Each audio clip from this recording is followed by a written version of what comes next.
First of all, I'm very excited. We are excited. We are inspired and motivated by what only occurs in the city of Detroit. I'm pleased to be here with colleagues and friends and business, faith, and labor persons. The fact that we have the mayor here, we're looking forward to a declaration of June Jubilee being in the city of Detroit for June 22nd through the 25th.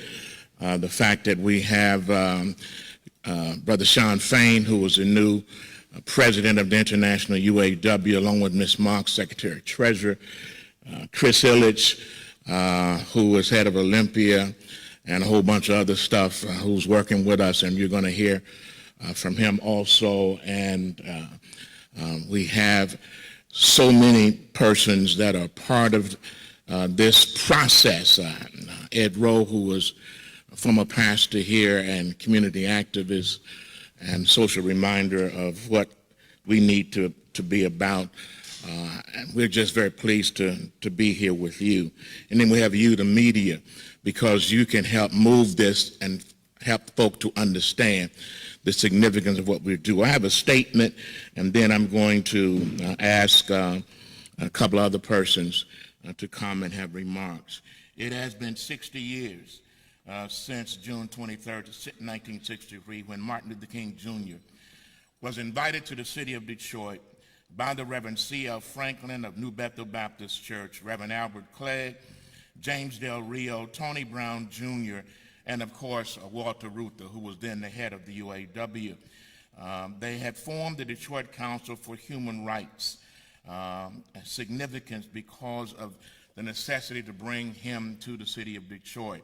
Remembering that 14 days after Dr. King spoke here, as Dr. Zundel spoke, giving his last sermon on hope in '63, 14 days later he would be assassinated in a Memphis, Tennessee motel. The Detroit branch NAACP is pleased to once again commemorate this historic occasion of our June Jubilee, a celebration of freedom. That's what this is, a celebration of freedom, June 22nd through 25th, right here in the city of Detroit. It was in Detroit that Dr. King gave his first I Have a Dream speech at Cobo Hall on that June day. It is important for all of us to remember that before he went to D.C., he came to the Big D. That's Detroit. He came right here. This is a continuation of a commemoration, not just to honor a dream, but to help implement a plan to bring equity and opportunity to all of America's sons and daughters. The Detroit branch, the nation's largest branch, was in the forefront of the Walk to Freedom in 1993, 2003, 2013, and now 2023. For the past 4 decades, we have stayed on the course marching towards freedom and justice. For 4 days, we will focus on the question of freedom and justice, not only that question, but also to discover and rediscover what Dr. King meant when he wrote his last book, Chaos or Community, Where Do We Go From Here? We hold the answer within our hands as it has been deposited deep within our spirits. Our 4-day schedule will include the following. On Thursday, June 22nd from 9 to 4, we will have Freedom Summits to be held at the Northwest campus of Wayne County Community College District. The topics will include voter mobilization, registration, and protection, critical race theory, what it is and what it ain't, the civil rights movement and labor, closing the wealth gap through housing and equitable access, the criminal justice system, let's stop the violence.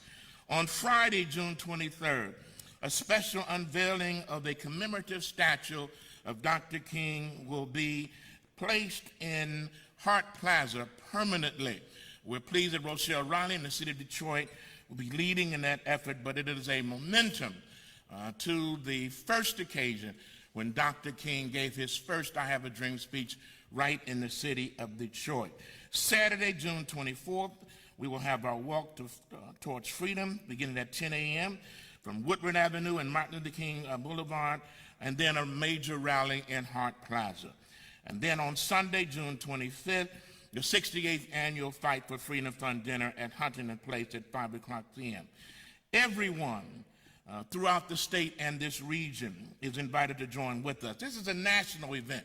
It's not a local event. It's locally being inspired and planned and facilitated, but it's nationally articulated and related to those people who come from everywhere to be in the city of Detroit.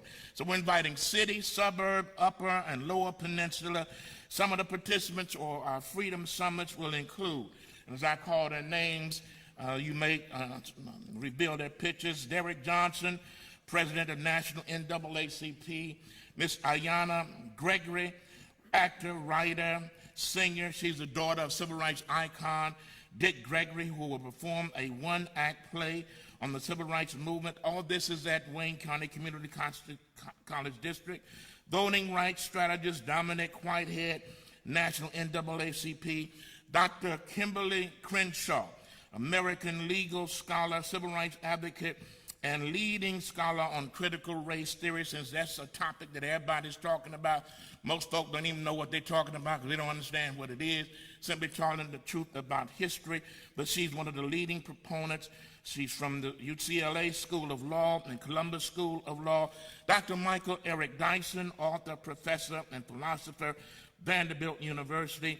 Jamon Jordan, teacher, historian, educator, founder of the Black Scroll Network, City of Detroit historian. Our good friend and brother Ken Coleman, historian, writer, teacher, advocate.